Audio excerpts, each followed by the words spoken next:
Good morning, Seahawks fans. It is the day. The day of the 2024 NFL Draft is upon us. We've been grinding, all of us. You, me, this whole crew has been grinding, getting us all ready for what will be a big moment for your Seattle Seahawks in how this draft unfolds. Today, the first round, picks 1 through 32, will all occur. And I'll be here by your side for each and every pick starting at 5 p.m. Pacific time tonight. Really appreciate all the support from all of the 70 plus YouTube members who've all joined in the past month, which is so cool, including Super Sauce XL and Richie Brash, who just joined. Love having those. Gambling Goat just joined. We've had a bunch of folks just join in the last week. Andrew Lodahl, Jeffrey Ford, Brian Bowlby, Danny McCormick, Craig, The Green Lab. Just so many people have been joining. And really appreciate it. Makes it fun to have a group that gets to not only know each other, but I get to know you a little bit better. You get to know me. It's good stuff. So thank you for all the support. And of course, all the Patreon members who have been not just supporting for the past month, many of them have been supporting for years. Patreon.com/Hawkblogger. Really appreciate all of you folks. Got through a bunch of your great questions last night on Real Hawk Talk. If you haven't caught that episode, I highly recommend you do. We had Sean Clement, who is the VP of Football Analytics at Sumer Sports, on the show last night. Got his unique perspective, not only on how data gets used by NFL teams. He worked with the Ravens. He worked, I think, with the Dolphins. But also just his perspective on some of these draft picks and some of the data that he has. He had a pretty solid draft, I will say, last night, and his draft included Johnny Newton. So you know it's good if I say it's a good draft and it had Johnny Newton in it. So that was a great show. As I said, I will be live tonight for the draft. That'll be fun. And Evan will join me for some of it. Evan's a good sport. Evan has not been doing any draft prep, so we'll see how long he makes it. I know he'll be here for at least the part around where the Seahawks pick, but we'll see if we get him for more than that. And already got a super chat, and thank you for Colin Lundstrom. In my best Joker impression, he says, and here we go. Good morning to Brian and everyone. Thank you, Colin. Thanks for being a patron, and thanks for the super chat. Good morning to you. Good morning and happy draft day from Corey Hickok. Good morning, Corey. Good morning from Hawks fan Matt Man. Good morning to Richie Brash. Woo, JJ McCarthy, baby. Let's hope not, dude. Let's hope not. Eric Tamura, good morning to you as well. So, yeah, it is a draft day, and we've got a lot to go over this morning. I have a few things that I'm going to share. I've been kind of spending too much time on my own mock draft. And then yesterday, I spent some time on a 7-round mock. And I think I set a little bit of a trend because I saw at least one other account, maybe a couple others, start to already share the same approach after I mentioned I was going to do it. But that's okay. Imitation is the sincerest form of flattery, as they say. And you know what? Let's all just have fun. It doesn't have to be about who's first or who's best, other than when it comes to the Seahawks. So the first thing I wanted to kind of spend a little time on this morning, we haven't done this, and I talked with Jeff about this last night. We're going to miss Jeff the next couple days for day 1 and day 2 because he works for not day-to-day, but during the draft, he does work for I think a casino or a betting company or something along those lines. And Jeff is into betting on the draft. This is something he's done for years. And so that got me, we've talked about some of the draft odds, but I wanted to go over the day of where some of these things sit. And And I don't know, it's not that interesting at the very top of the draft. I mean, yes, Caleb Williams is the heavy favorite um, to go number one. I guess you could make some money by just betting a bunch that Caleb Williams is going to go first, but I don't know how much you would really make. Anyway, Jaden Daniels, the heavy favorite to be the second pick. You could make some money if the Commanders are throwing a smoke screen and it's Drake May. He's plus 600, so 6-1 odds if you want to bet Drake May. And by the way, none of this is telling anybody to make any bets. This is just fun stuff. You guys make your own financial decisions. I am not responsible for any of your financial decisions.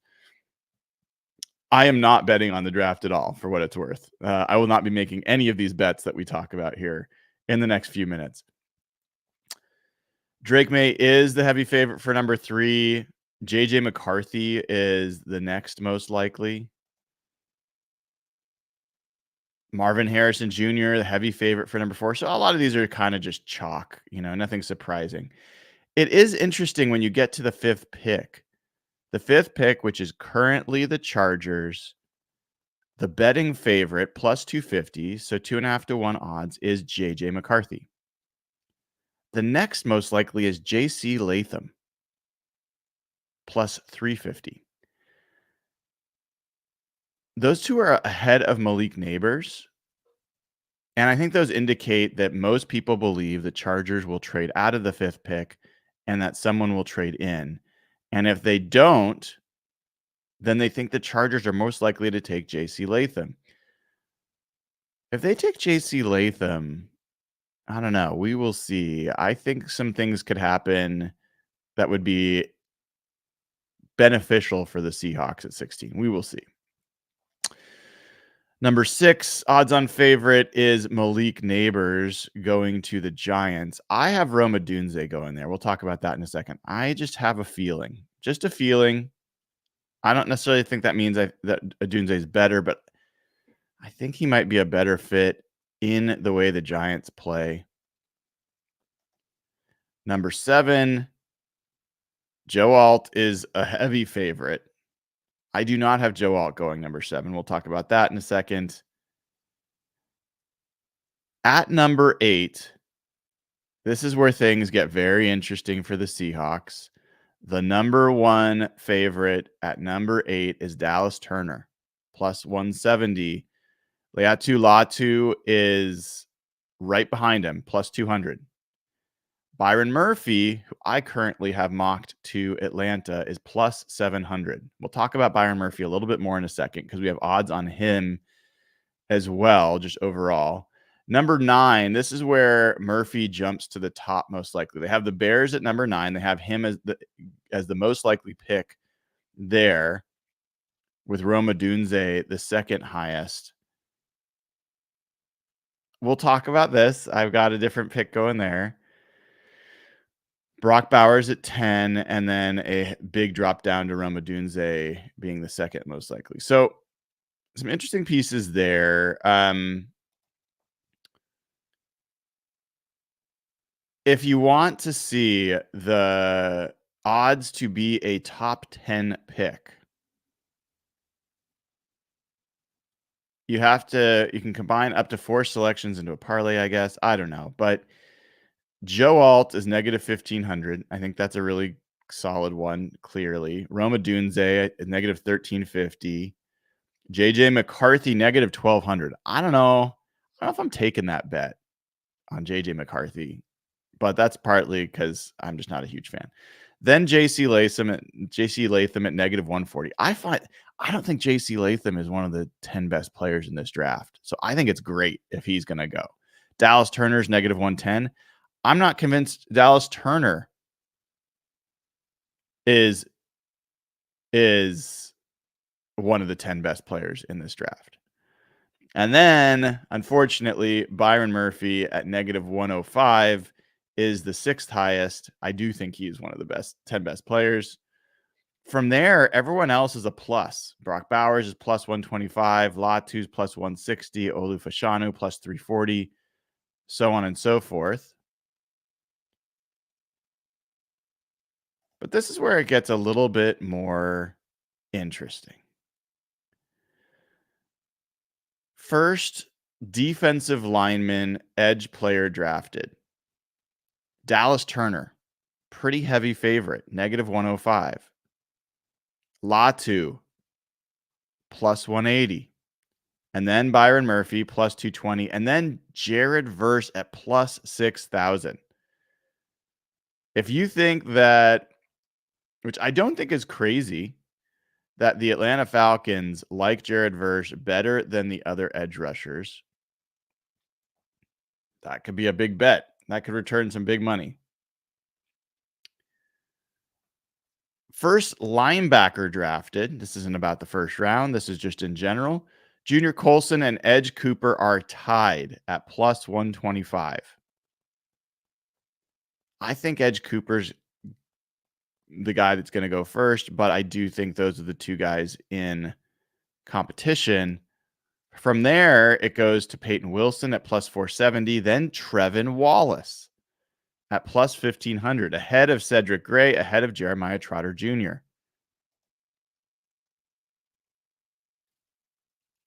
I think there's only a handful of draftable linebackers, off-ball linebackers in this draft.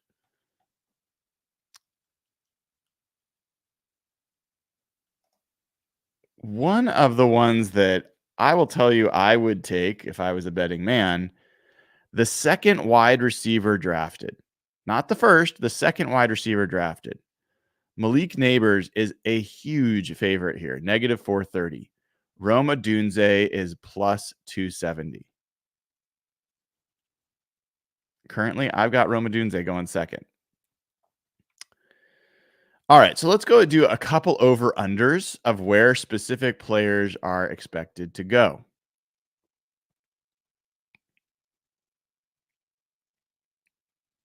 Let's start with Bo Nix. Bo Nix is a guy that a lot of people have tagged with Denver. I think he's a third-round QB that might go in the second.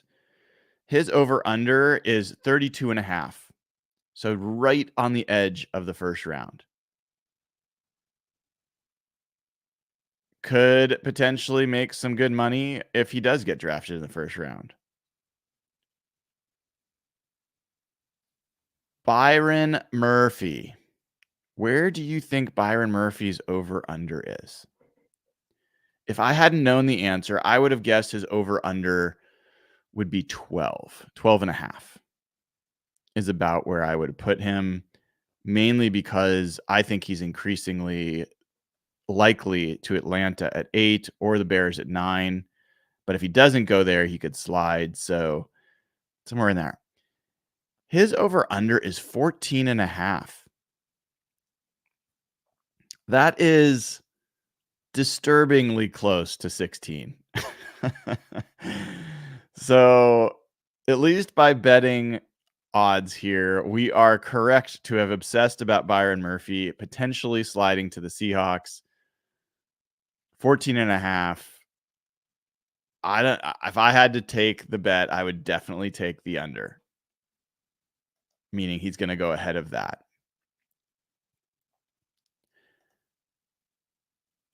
Chop Robinson, we've talked about quite a bit. His over-under is 25.5. That feels about right. Cooper DeJean, whatever you like to call him, he has an over-under of 23.5.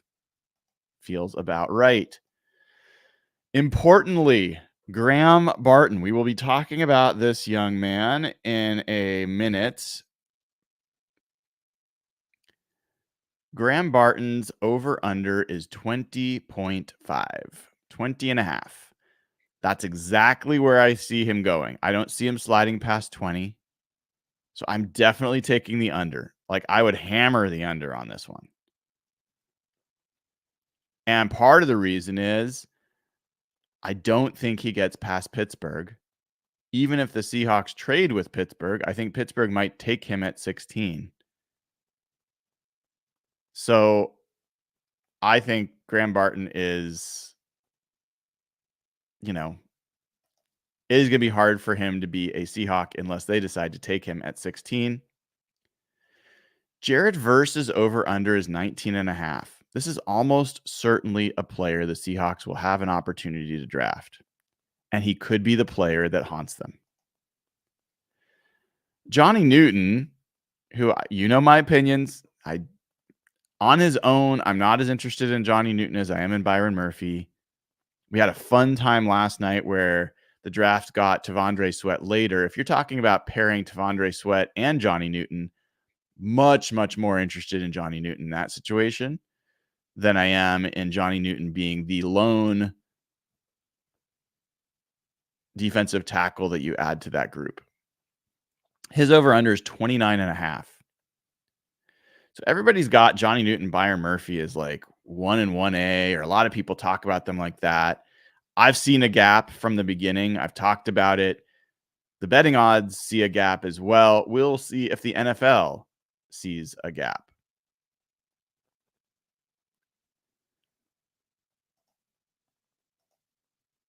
From there, we got to talk about Michael Penix Jr., right? Where is his over-under? Any guesses on Michael Penix Jr.'s over-under? Lot of mock drafts right now have him going in the top 13.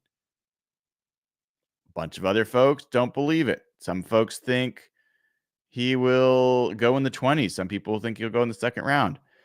He has the same over-under as Bo Nix, 32.5. So you get better odds for going over. Right now, it's negative 400 on the under. And for what it's worth, it's the opposite for Bo Nix. The odds are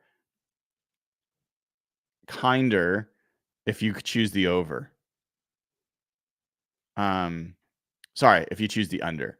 So the odds are implying that people are betting on the over quite a bit, that he will go after 32.5. People are pretty much hammering the under on Michael Penix at 32.5. Couple other names we are interested in as Seahawks fans, then we'll keep going. Talisi Fuaga.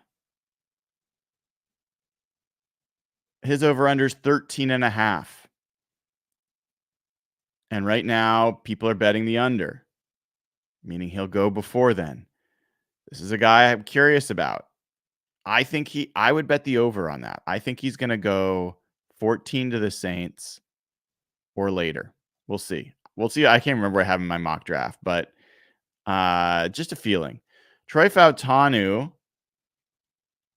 right where you'd expect him to be, 15.5. So he could definitely be the guy for the Seahawks. People are betting the over on him, that he will go past 15.5. So worth doing that. Okay. Position of first Seahawks player drafted. The heavy favorite is offensive lineman, negative 140. The second most likely position. This is wild to me. Second most likely, cornerback. What? Daniel Jeremiah in his final mock last night gave the Seahawks Terrion Arnold. Cooper DeJean is a cornerback by position, so that is the other here. But cornerback, I am shocked that is the second most likely. Defensive lineman edge is tied, so it's tied for second most likely, but cornerback is wild to me. Quarterback is the fourth most likely. Then tight end, so Brock Bowers love there. And safety. Unless they're saying Cooper DeJean is a safety, but there is no other safety that they will take in the first round. Now, this is the first drafted player. Be aware. That could mean the Seahawks trade back out of the first round entirely, and that would be their first drafted player in the second round. So those are the odds that I wanted to call out. Thought it was interesting. Some of those caught my attention. Which of those odds that I just read, which of those, if any, stood out to you? While you're thinking about that, another super chat from Garth Knight. I'm liking the Byron Murphy highlights. Granted, they are highlights. Yeah, I mean, Byron Murphy's easy to like. He is easy to like. So let me figure out how I'm going to do this. Get this shared up here. Get that out of the way. Okay. I think this works. I wish I could hide. One more second. Well, in any event, show toolbar. Yeah, that's fine. All right. So let me show you my final mock, my final first round mock, and then I will go into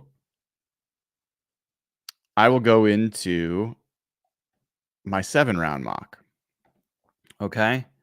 So we'll do this one a little quicker because I've already done this before, but I did make some changes, so I figured I'd share with you guys what I ended up with.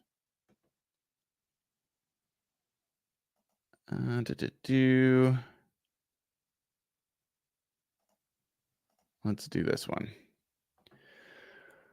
All right. So hopefully that's big enough for you guys to see. Tell me if it's not. And what a wonderful, generous super chat from Michael Fawcett. Thank you, Michael. He says, thank you for consistent morning content. Looking forward to watching the draft with you. Same, Michael. I really appreciate the super chat. It's very generous of you, and I appreciate everyone who's been supporting as a member and a patron. Really, really appreciate it. All right.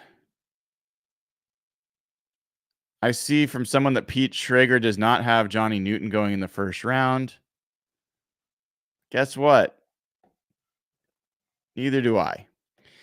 All right. So pretty much chalk at the beginning. I really went back and forth on, do I think that the Commanders are actually going to take Drake May? I ended up just sticking with what has become the heavy favorite. I will tell you, as I told you before, my approach on this mock, it was about 50% trying to be correct, predict it the right way, and 50% just having some fun. Like let's predict something that's not so obvious.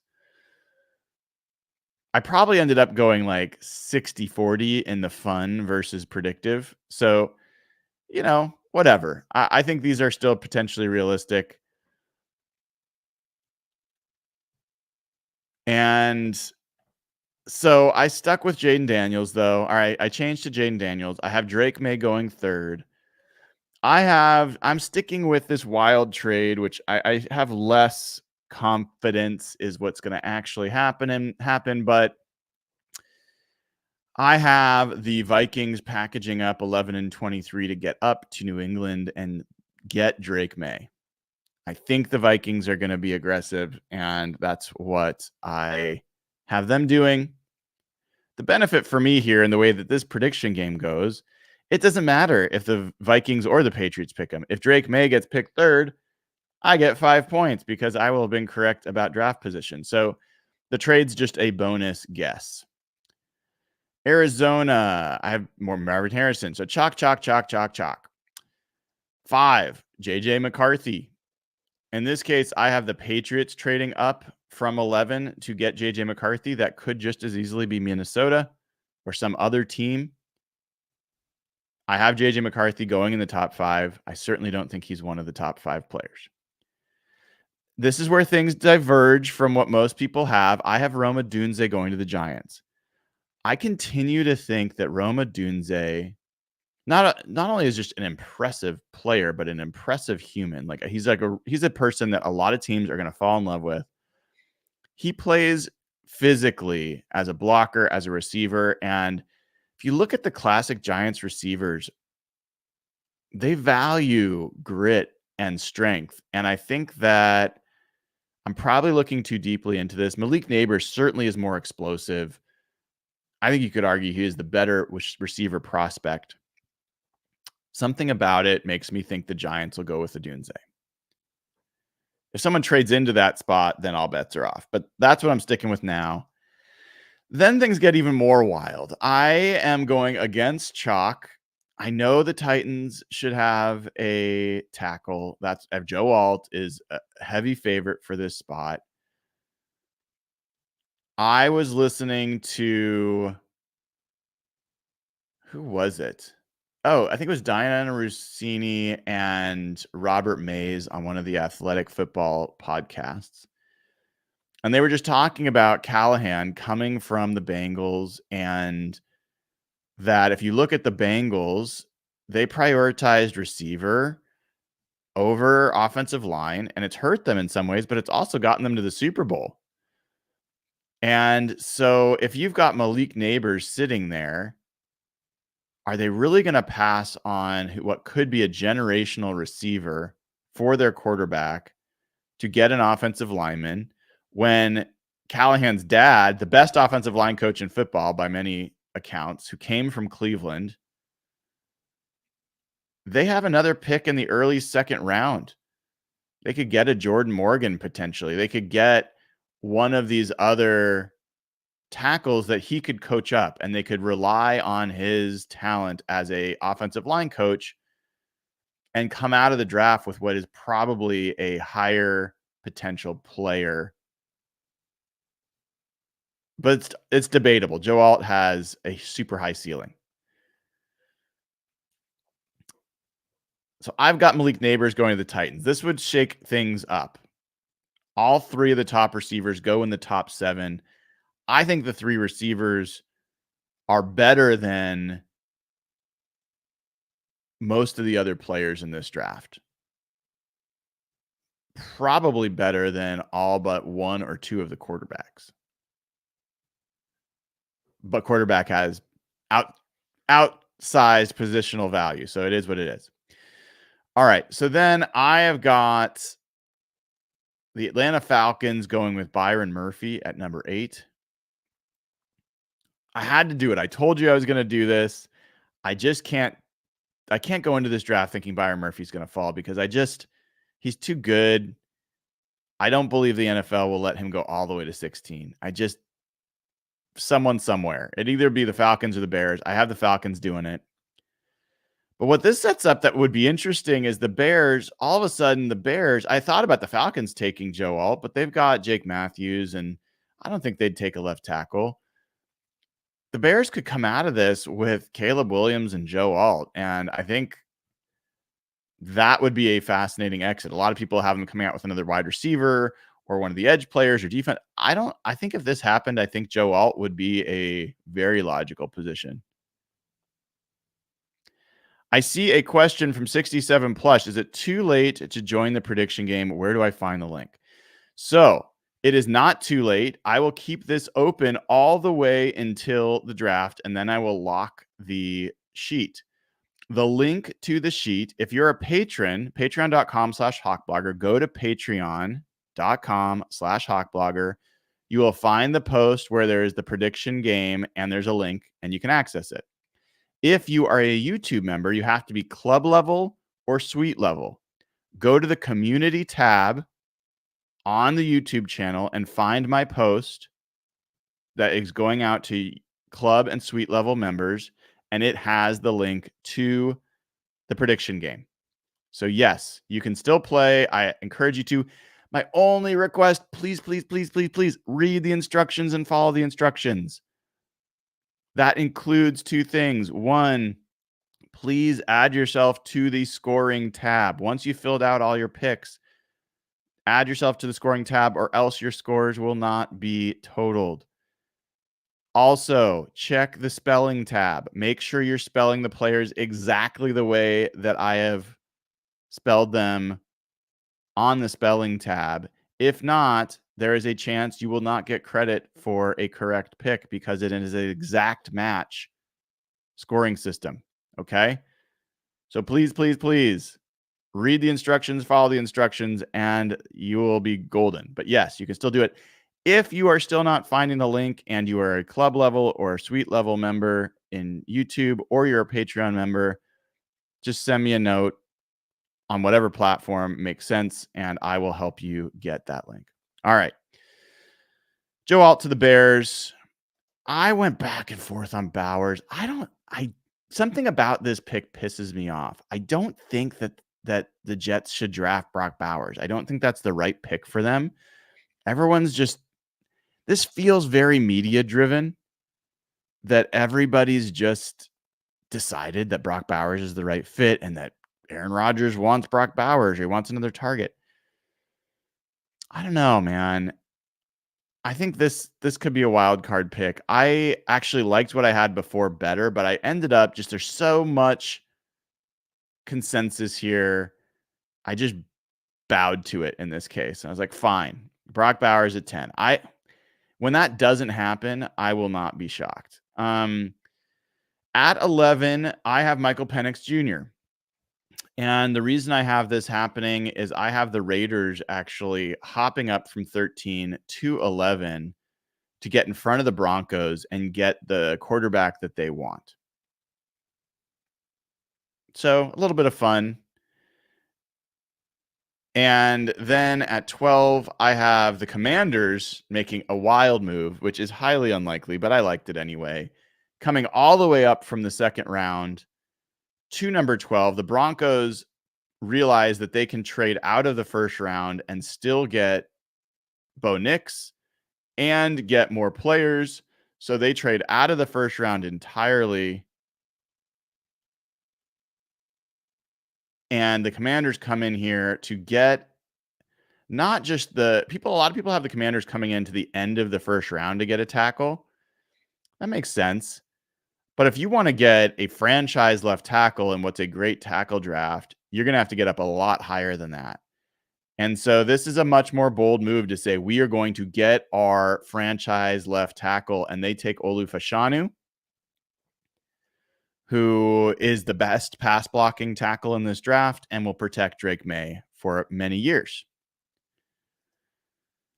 I have Talisi Fuaga going at 13. This is the Chargers pick based off how my trading has gone here. I have Troy Fautanu going to the Saints at 14. Dallas Turner, the first edge off the board, not until 15. And there was a reason I could see them falling further. I think the edges are not. I don't think it's crazy that the edges all fall out of the top 15. In this case, I thought that the Colts just couldn't let him go by.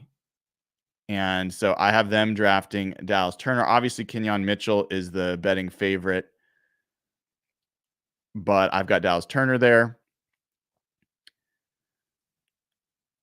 Then with the Seahawks at 16, I am predicting that they will trade back with the Steelers because if this is what's going on, Murphy's gone, Fautanu's gone, Fuaga's gone, and I have a feeling that they're looking at Jared Verse or Graham Barton. And this would be a risk. I mean, if this is the case, there's a lot of reasons for the Seahawks to stick, but I just end up feeling that Seahawks are going to trade back. I think the Steelers are the team they will trade with at 20. They get a third round pick from the Steelers. Keep that in mind because that will be part of my 7-round mock here in a second. The Steelers come up and they get Amarius Mims. This could easily be Graham Barton. Easily. But I have them getting Amarius Mims. He feels like a Steeler. Big dude. Could definitely see him in Steeler black. Graham Barton is the other highly likely guy. I've got JC Latham going much later than a lot of folks do. And if, let's say, it's JC Latham that goes to the Chargers instead of Fuaga, then Fuaga becomes a guy that really could be a Seahawks pick. I've said this before, I think he's a sneaky possibility for Seattle. So what I have happening here is the 49ers trading Brandon Ayuk to the Jacksonville Jags and getting the 17th pick back and taking their next left tackle in JC Latham. Then I have Kenyon Mitchell has fallen down the board. I think the Bengals can't let him go any further, and the Bengals certainly have some cornerback needs. So Kenyon Mitchell, this one feels late for him, but that's where I've got him going. I've got Latu to the Rams. I still feel like that's a good fit. They could go left tackle. They could trade out. But I think Latu just makes a lot of sense for the way that they play. And at this point, my final prediction is that Graham Barton will be a Seahawk, even with Jared Verse on the board. I don't know how I feel about, I know how I feel about if this was real, I'd feel very good about it. I don't know how I feel about the predictive power of this pick. I'll believe it when I see it. Let's say that. Brian Thomas Jr. slides a little bit. I have him going to the Dolphins. That is not their biggest need, but I see Mike McDaniel and I see him watch a receiver of this quality, speed, and I think he's just like, give him to me. I will make him, I will make something of that pick, and I want that guy. They want speed everywhere. That would be amazing to see Brian Thomas join Tyreek Hill and that whole speed merchant crew in Miami. I have the Eagles just patiently sitting there. That feels unlikely. That the Eagles probably will try to trade up, but Terry and Arnold falls to them. They're thrilled about that. I have, in this case, it's the Patriots because they traded out in my world, taking Jared Verse at 23. Then the rest, I think, is the same as my last. Maybe I made some changes. I can't remember. Jackson Powers Johnson to the Cowboys. Zach Frazier, no one's got that, to the Packers. Chop Robinson to the Bucks. Edgerrin Cooper to the Cardinals. Adonai Mitchell to the Bills. Cooper DeJean to the Lions. Xavier Worthy to the Ravens. Mike Sainristil to the 49ers. Lad McConkey to the Chiefs. And Jordan Morgan, the first pick of the second round, to the Panthers. All right. So next thing that I wanted to go through with all of you, and let me just pull it up. I'm not going to actually share this on the big screen. How about that? We will switch gears here, and I'm going to go through with you and talk to you about my 7-round mock. Okay? Tell me what you think as I'm pulling this up. What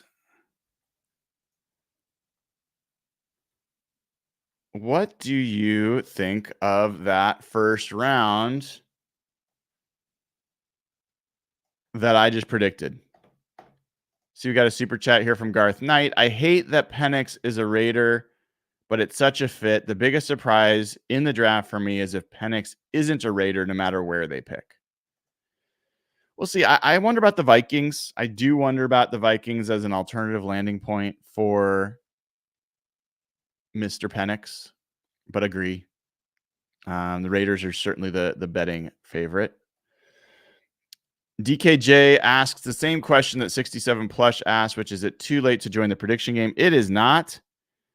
You've got to be a club level or suite level YouTube member, or you've got to be a patron over at patreon.com/hawkblogger. And it's not too late to do that. You can join that at any time. So you can upgrade. If you're a Hawk's Nest YouTube member, you can upgrade to be a club level or suite level member and get immediate access to the prediction game. So it is still open for business all the way up until the draft. Just please, please, please follow the instructions. Another super chat. Thank you from Miller Muse. He says, happy draft day, Brian. Well, happy draft day to you, Miller. I've been listening every morning before work. I've never watched live. I hope the draft is good for us. Also, I wanted to let you know I appreciate your ball knowledge. Well, that is very nice of you to say. I really appreciate you tuning in, and I love that people are listening. Like, I got to say, part of my bet here was one, that I would just enjoy it, which I have.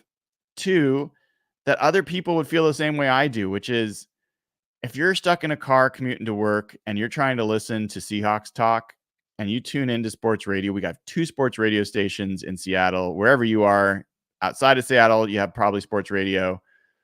The chances that they are talking Seahawks, talking about Seahawks in a topic that's actually worth listening to and isn't just regurgitated, boring stuff. I mean, a lot of people would think what I talk about is boring, but it's superficial. It's really not getting to anything that's unique or interesting. That it's not during a TV break, like not a TV break, a commercial break, massively long commercial breaks that they've got on sports radio, which by the way, they synchronize. So if you change from one sports radio station to another, they're both on break. That they are having a conversation you want to hear. It's hard. Like a lot of times I would find myself, I'd just go grab podcasts. This is what I think, obviously podcasts, because then you get to choose what you listen to. And so my hope was that people would want fresh content every single morning that was really focused on the Seahawks. And seems like folks have been enjoying it. So really appreciate it. A couple folks have even said they've listened to this instead of sports radio. And that's pretty cool. I love hearing those things and appreciate it. Okay. Now, you have heard my first round pick for the Seahawks. The prediction there is the 20th pick of the first round will be the Seahawks and that they will take Graham Barton. So that is the first pick of my 7th round mock. And I'm going to continue my 7-round mock as if that's the case, as if they move to 20 and the trade from 16 to 20 should net the 98th pick in the 3rd round from the Steelers. So you get the 20th pick and the 98th pick, and you give up 16. I like this pick better than what I've been seeing from the Eagles as a prediction, because the Eagles trades in almost all cases, you're getting pick 22 and pick 50 or 53, one of the two in the 2nd round, but you're giving up pick 16 and you're giving up pick 81. So you are ending up with the same number of picks in the top 100. You're just moving up around from 3 to 2, which is great. But I don't think that's a reason to move out of 16, and certainly not a reason to move all the way down to 22. I think the Steelers is a much more logical move. Only move 4 spots and pick up a 3rd rounder. And that gives you an opportunity, if you want, to potentially package pick 81 with maybe a future pick, maybe something else, maybe one of your 4th, maybe 81 and 118 or something like that could move you into 2nd round territory.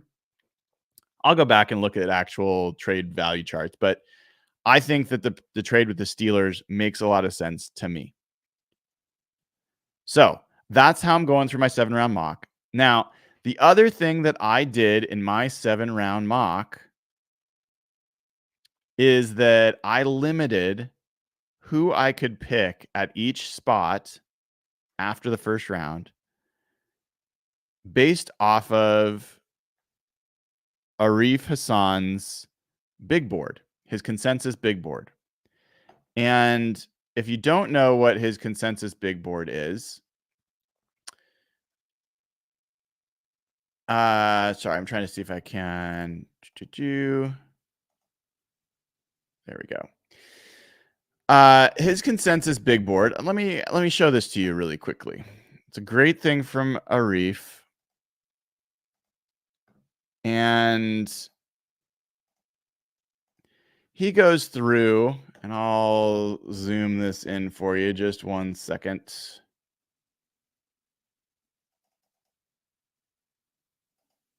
All right.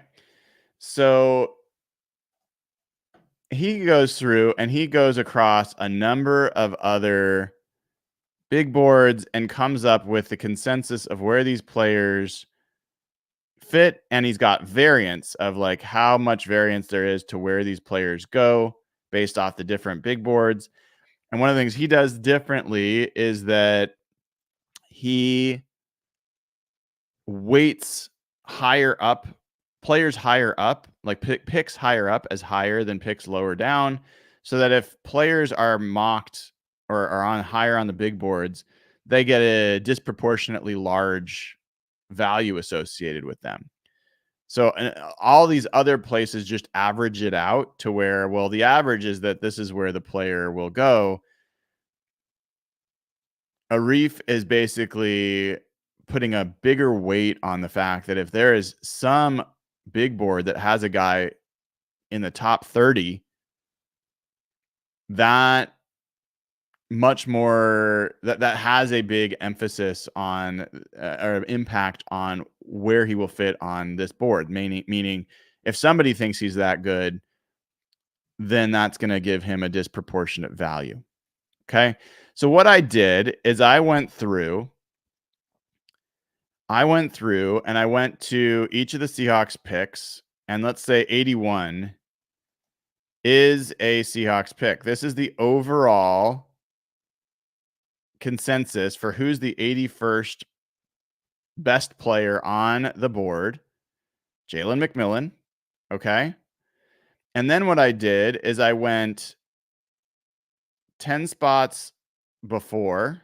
So 71. I went 71 through 91. Okay, so 10 spots plus or minus. I limited myself to 10 spots above or below. This means, yes, could John Schneider reach and get a player that is way lower? Yes. Could a player that was much higher fall into this slot? Yes. But I thought this was an interesting way to make it a little bit more realistic. And I'm going to see it. Did that work? Huh. I don't know what just happened. Let me do this. I'm going to collapse these. There we go.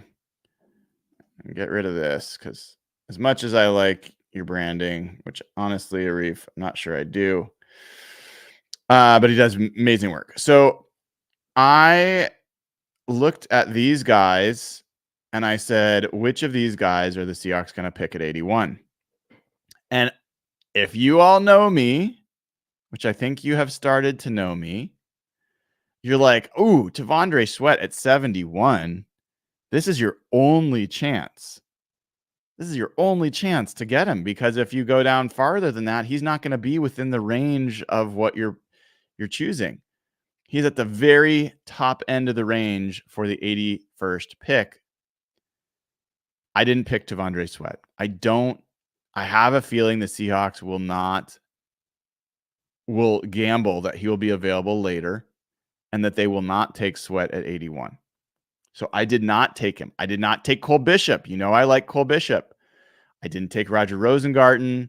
I didn't take Dominic Pooney, who is one of my favorite next level guard prospects. I didn't take Austin Booker, who's one of my favorites. I did not take Spencer Rattler, who a lot of people are fond of. Who did I take? I took Brandon Dorlus. The second pick for the Seahawks in my 7-round mock is Brandon Dorlus. I think that something about this guy has been sticking in my head this whole time. I think that he is going to be somebody that NFL players love or NFL teams love. I admit, I was influenced by the conversation, the interview with Troy Fautanu on Brock and Salk, where Troy Fautanu said Brandon Dorlus was the toughest guy he went against. And that was with him playing on the edge, but that he thinks his best position's inside. If Troy Fautanu thinks that, you can be dang sure that Ryan Grubb and Scott Huff know how good he is and will have shared that information. And I just wonder, I think his frame can add more weight. I just wonder if this is a guy that we have not talked about enough as being a Seahawks potential fit. The challenge with Dorlus is the similar challenge with Darius Robinson. He's a 280-pound guy. And I just don't know if they need another one of those now that they have Draymond Jones. But this is the second guy that I went with. So the Seahawks have Graham Barton and Brandon Dorlus. Again, not necessarily my first choice, but it is a pick that I'm predicting. Okay. Given the limits. Now, the next pick that the Seahawks have in my mock is 98 because they traded with the Steelers. They got the 98th pick to move down to pick 20. So again, we go from 88. We go from 88 to 108. Okay. This was the list of players that I was given to choose from. And I have to find out.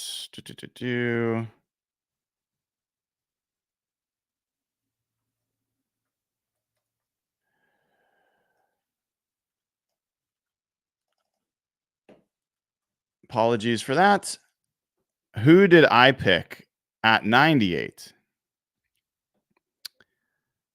I will tell you the players. By the way, I should have said this. These are the alternatives I thought about. So Brandon Dorlus at 81 was who I picked. The alternatives were clearly Tavondre Sweat, Cole Bishop, Dominic Pooney, Cam Kitchens, who had a visit, Ben Sinnott,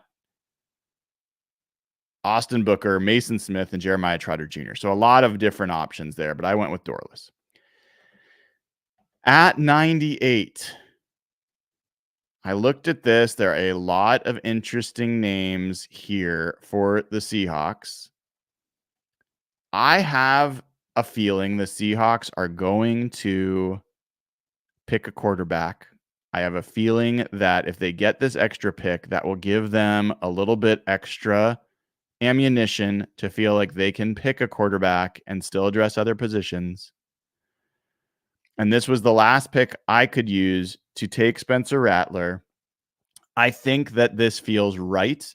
It is not what I'm excited about, but as I'm predicting what I think the Seahawks will do, I have them picking Spencer Rattler with the 98th pick. The other options of who I considered: Cedric Gray, Jeremiah Trotter Jr., Theo Johnson, Javon Baker, the receiver. We haven't spent as much time on him.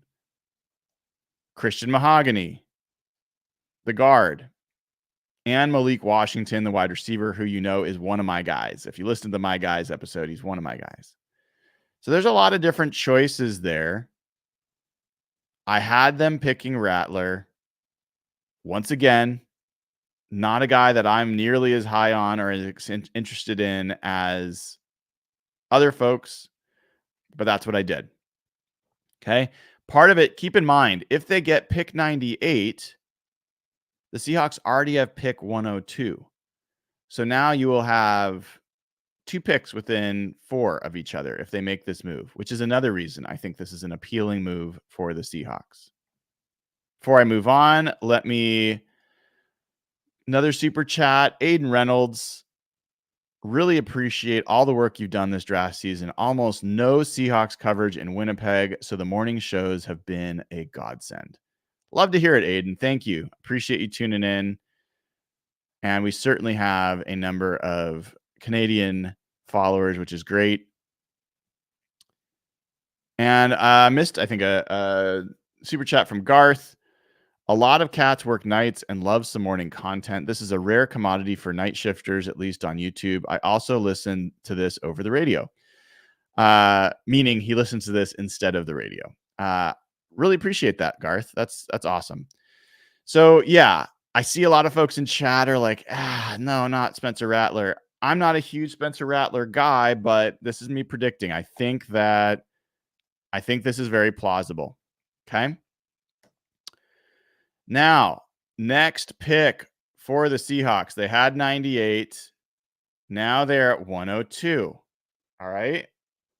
And so we do this again. We go from, we go from 92 to 112 as our span of players to choose from. You've still got Theo Johnson. You've got Javon Baker still.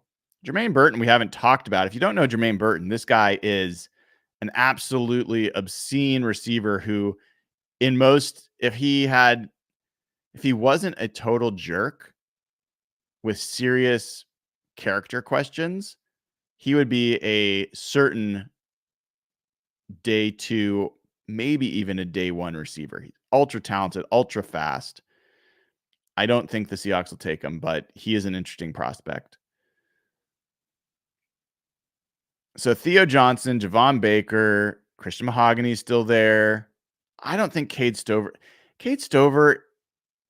he is like the Nick Vannett of this draft. So the Seahawks did draft Nick Vannett. They could draft Cade Stover. I think drafting a tight end in the first 4 rounds is really poor strategy in this draft. I'd really, really, really do. As much as I like Theo Johnson, I think it's a bad move. All right. Cedric Gray is another guy worth considering. Malik Washington. Even Mohamed Kamara as an edge is somewhat interesting. I don't think they're going to think about Brendan Rice, but I think he'd be worth thinking about. They did not have a visit from Gabriel Murphy. They had a visit from Grayson Murphy. But Zach Zinter, Dadrian Taylor Demerson are all guys that were worth considering here. I went with the guy that's right at the position. I went with Malik Washington. I think they're going to like Malik Washington. I would not be surprised if they go receiver in this draft, even when people are not expecting it. So I have Malik Washington going at 102. So again, they drafted, remember, Graham Barton. So they've got their guard, Brandon Dorless, who is really more of an edge, but can play inside. Well, defensive end, I should say, but can play inside across the line. Spencer Rattler, quarterback, and then Malik Washington, a receiver. Okay. What a nice super chat from Joey Walker. It says, thanks, Brian, for all your efforts this draft season. It's made the time fly by during a typically painfully slow portion of the year. I really appreciate it, and I know what you mean. We will have to work together to see if I continue to do this after the draft. That's where it gets even really challenging to come up with content that's worth talking about. We will see. I'm going to probably give it a go, but we will see. If you haven't already given the show a like and click subscribe, please do. Trying to get up there towards 10,000 subscribers. We are closing in, so would love to see that. But yeah, I have Malik Washington going to the Seahawks at 102, their first pick in the 4th round. And then we go to 118. All right. So again, go from 108 to 128 is our range of players to choose from. And some of the names: Dadrian Taylor Demerson, Zach Zinter. Even though you've drafted a guard, maybe you draft another one. You have a guard center. I would be thrilled about that. This is what I've hoped for all along. Don't know if I expect it to happen. Trevin Wallace, linebacker. I told you is, I think, the third. No, maybe he's the fourth highest odds to be the first linebacker taken. That was pretty interesting. Brandon Coleman could be a guy. Mason McCormick certainly could be a guy. Will Shipley, by the way, is Bucky Brooks' favorite running back in this draft. I don't think that's the guy. Michael Pratt could have been the guy. Maybe you go Michael Pratt later instead of Spencer Rattler earlier. Malik Mustafa could be a guy. So I looked at all those guys and I look at the linebacker spot and I kind of was down to Trevin Wallace or Malik Mustafa. I think Trevin Wallace probably profiles better as a player that the Seahawks think they can develop at linebacker and fills a need there. And so I went with Trevin Wallace. Even if I really like Malik Mustafa, I went with Trevin Wallace. I think that in the 4th round, it would be a good pick. And so, again, just keeping you up to date on who's been drafted so far in the 7-round mock for the Seahawks. The Seahawks trade back from 16 to 20 with the Steelers, and they get the 98th pick in the 3rd round. And they pick Graham Barton first. They pick Brandon Dorless, defensive tackle, defensive end, with their 3rd round pick at 81. They pick Spencer Rattler, the quarterback, with the 98th pick that they got from the Steelers. They pick Malik Washington, wide receiver, with pick 102. And then they pick Trevin Wallace with pick 118. All right, that's got you all caught up to where we are so far. Guard, defensive line, quarterback, receiver, linebacker. All right. Now we skip all the way down. We don't have a 5th round pick. We skip all the way down to pick 179. First pick of the 6th round. The Seahawks have 2 picks in the 6th round. We go from 169 to 189 as our range of players that we get to choose from. Who are some of the names that stand out here? James Williams, linebacker / safety from Miami. Maris Lufau, linebacker out of Notre Dame. Brennan Jackson, edge player out of Washington State. He's a really interesting one for me. Could definitely see the Seahawks going that direction. He is almost in some ways the opposite of Chop Robinson in that he is an ass kicker in run defense, but not the athlete. Layden Robinson.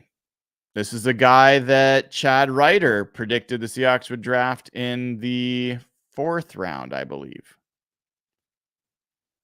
Tanner McLaughlin, tight end. AJ Barner, we talked a lot about. Anthony Gould, wide receiver, one of my guys. Dominique Hampton, certainly a guy that's got a lot of love from a lot of folks.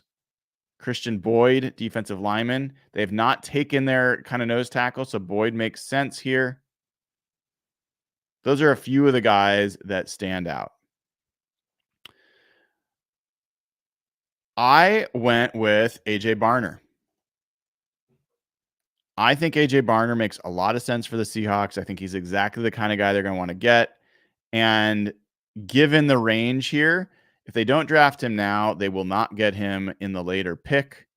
So I took Brandon Dorless. I took AJ Barner with the first pick of the 6th round.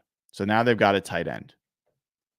Now we go to the 2nd pick of the sixth round, 192. So we go back to 182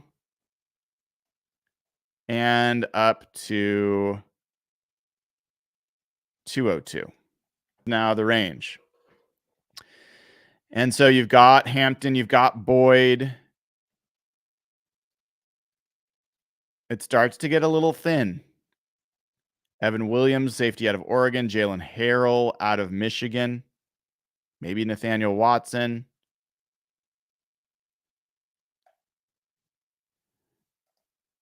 Garth Knight with another super chat. He's got to run, but can't thank you enough for the content. By the way, what is your go-to Burgermaster order?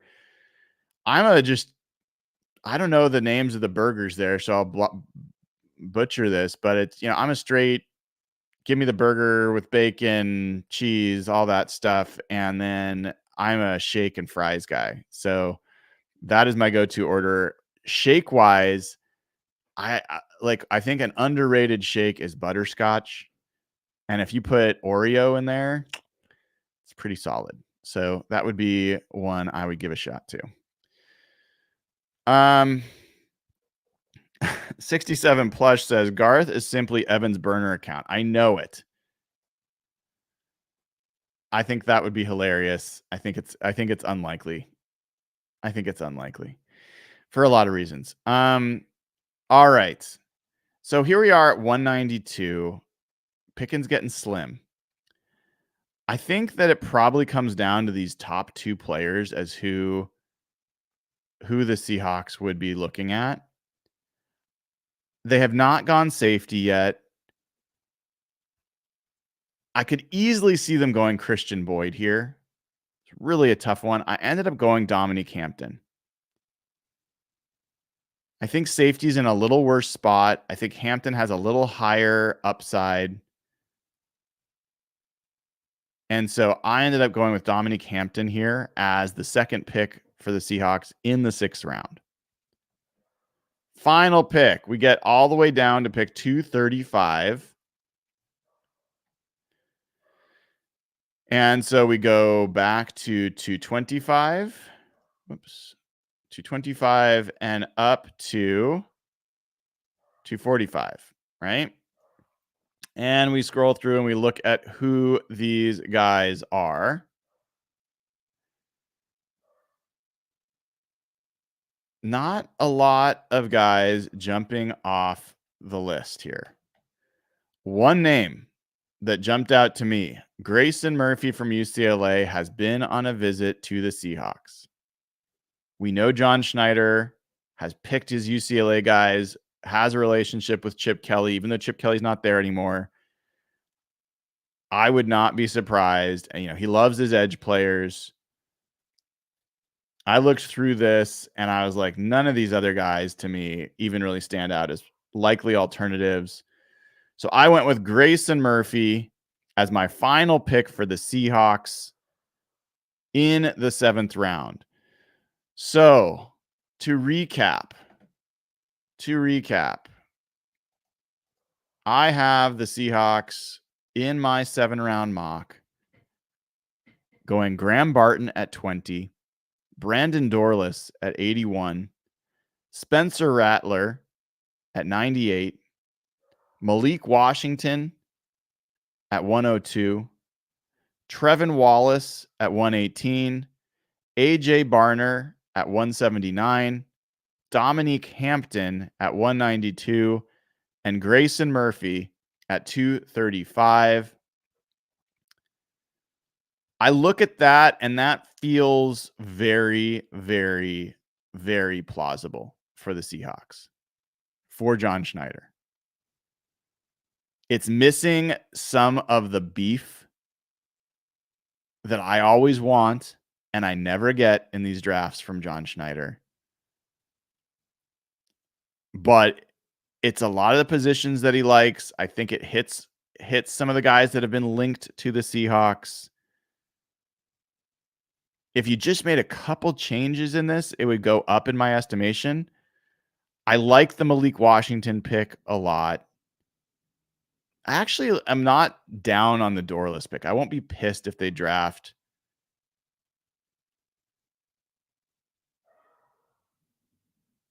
I got caught reading a chat. I won't be pissed if they pick Dorless. I think that he has potential to be a very good player. He can play inside and outside. And I guess the Trevin Wallace pick also feels right and not bad in the 4th round. I don't feel bad about that pick. I might feel better about Trevin Wallace than I do about Cedric Gray. Definitely than Jeremiah Trotter Jr. I like the AJ Barner pick.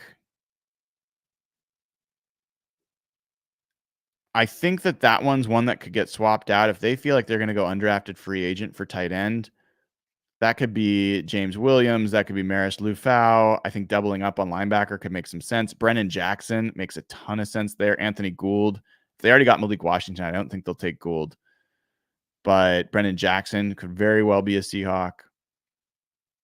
And then the Christian Boyd versus Dominique Hampton kind of thing in the 6th round was kind of a back and forth.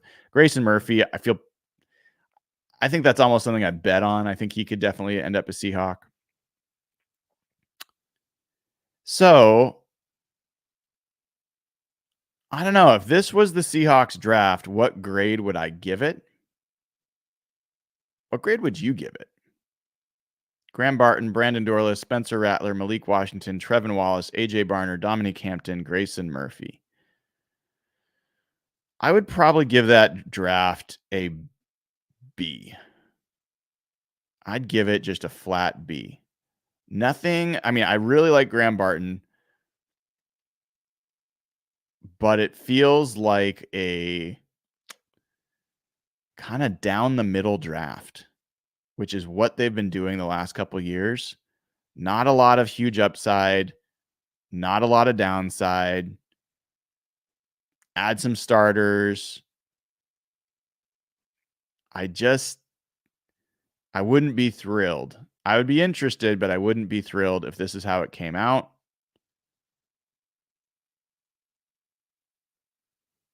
So, I don't know.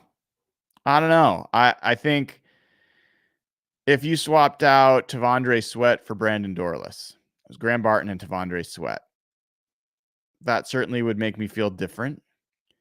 If you swapped out,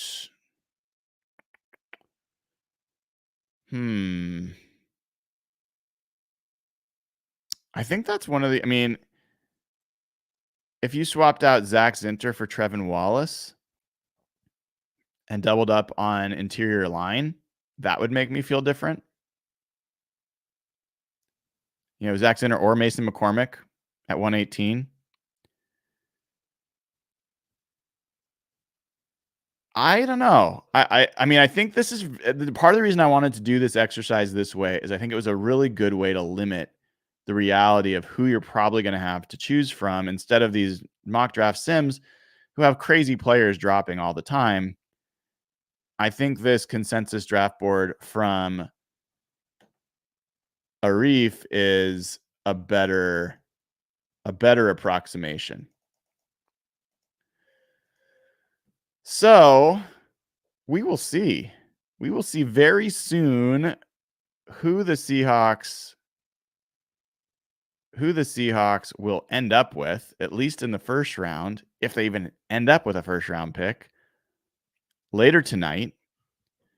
I'll repeat something I said to Jeff Simmons last night on the show, the Real Hawk Talk show, that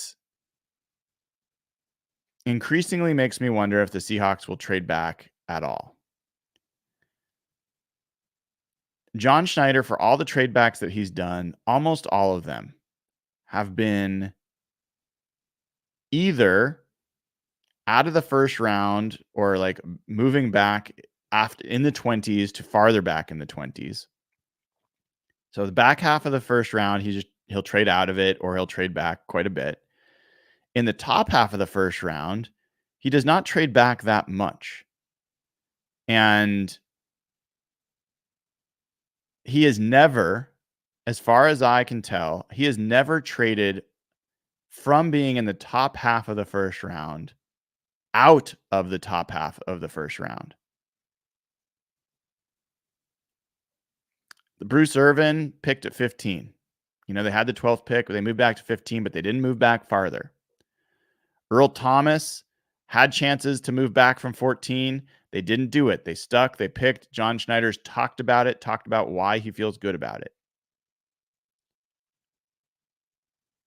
So the Seahawks sitting there at 16. If you figure probably at most they have 20 first round grades at most.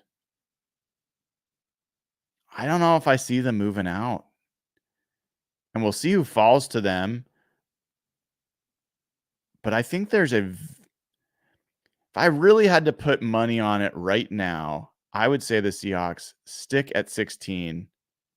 And if they don't, it might even be true that 18 is the farthest they'll go down. Like, I could see that being as far as they're willing to go down. Because I think if you trade past 20 or 220, then you are giving up a couple first round graded players, most likely. So I'm very eager to see. Certainly, we've talked about all the different possibilities. We will discover the reality together tonight. I will be here starting at 5 p.m. Pacific time to talk through each and every move on the way. Evan Hill will join me for part of it. I may reach out to some friends of the show, see if anyone's available to join us for part of it. We'll see how it goes. It's going to be very loosey-goosey. And always appreciate you guys sticking around. If you haven't already given this show a like and click subscribe, please do. Please do. And then consider joining. Don't just consider, do it. Join as a YouTube member. The link is pinned to the chat. You get a special emblem next to your name. We will get to chat more often. You get access to the special custom emojis that you can use in chat and show off. And then go to patreon.com/hawkblogger, join there, become a patron, get immediate access to the Slack channel, get all the audio versions of this podcast only available to Patreon members, patreon.com/hawkblogger.